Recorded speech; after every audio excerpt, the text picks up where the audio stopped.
Hai Smart Traders and Investor, kembali lagi bersama saya Kadek Mertayasa di channel Yuk Nabung Saham.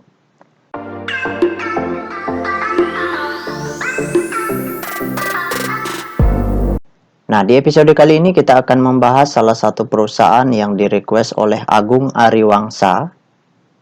Kode perusahaannya yaitu ELSA. Nama perusahaannya yaitu PT El Nusa Tbk. Oke, untuk mempersingkat waktu kita langsung saja buka datanya di aplikasi iPod.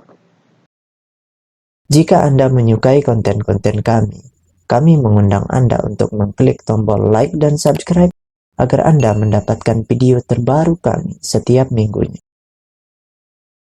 Nah, di sini kita ganti dulu kodenya ELSA ya. Kemudian kita enter.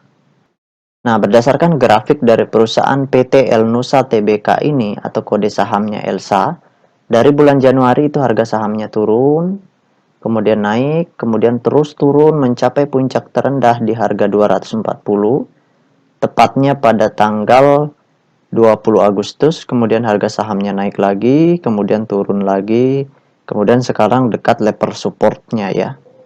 Nah, sekarang kita ingin lihat apa yang dilakukan oleh investor besarnya selama penurunan ini ya, dari tanggal 1 Desember sampai tanggal 14 Januari 2022. Kita buka dulu data broker summary-nya.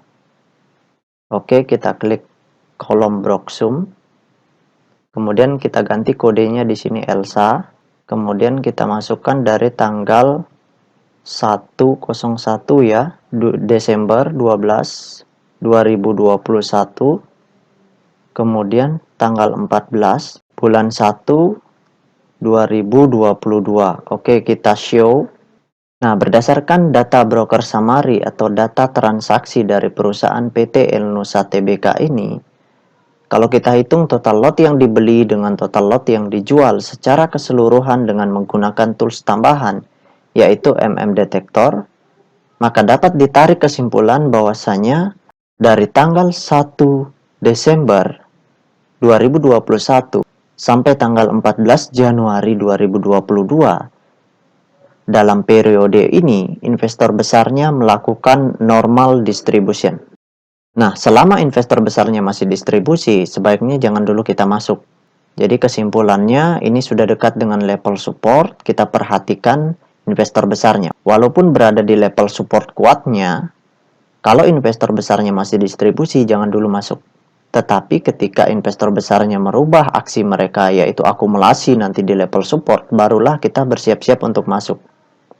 Karena itu akan jadi opportunity yang bagus untuk kita, seperti itu. Jadi ingat ya, ketika di level support itu investor besarnya masih distribusi, maka harga sahamnya pasti akan turun lagi, seperti itu. Nah, tetapi semua keputusan tergantung di investor masing-masing ya. Nah, sekarang kita ingin lihat data peta kepemilikannya untuk melihat potensi jangka panjang dari perusahaan PT El Nusa Tbk ini. Seperti itu. Nah, berdasarkan hasil riset yang saya lakukan dengan mengumpulkan data-data dari SRO Bursa Efek Indonesia dan data-data dari sekuritas, maka dapat ditarik kesimpulan bahwasanya perusahaan PT El Nusa Tbk ini 99,92% sahamnya sudah dalam bentuk scriptless. Sudah dicetak dalam bentuk digital seperti itu. Kemudian dari 99,92% itu, investor besarnya memiliki kepemilikan sebesar 51%. Kemudian investor retail itu memiliki 39,5%. Sisanya itu dimiliki oleh investor asing seperti itu. Nah, jadi kesimpulannya, selama investor besarnya masih distribusi di sini, sebaiknya jangan dulu masuk. Kalau aksi mereka sudah berubah menjadi akumulasi, barulah kita masuk, seperti itu.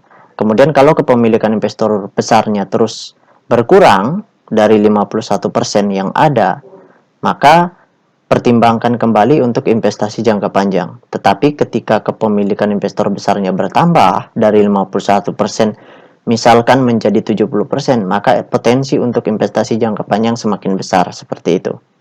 Kenapa? Karena mereka peduli dengan perusahaan ini, mereka percaya sehingga mereka mau menanamkan dana mereka di perusahaan seperti ini dalam jumlah yang besar seperti itu. Itu secara psikologi ya. Nah, itu saja yang dapat saya sharingkan untuk Agung Ariwangsa. Bagi teman-teman investor, jika ada yang ingin ditanyakan atau ada yang ingin di-request, silahkan komen di kolom komentar. Nanti saya akan buatkan videonya secara khusus. Baik teman-teman investor, see you next time. Salam cuan selalu.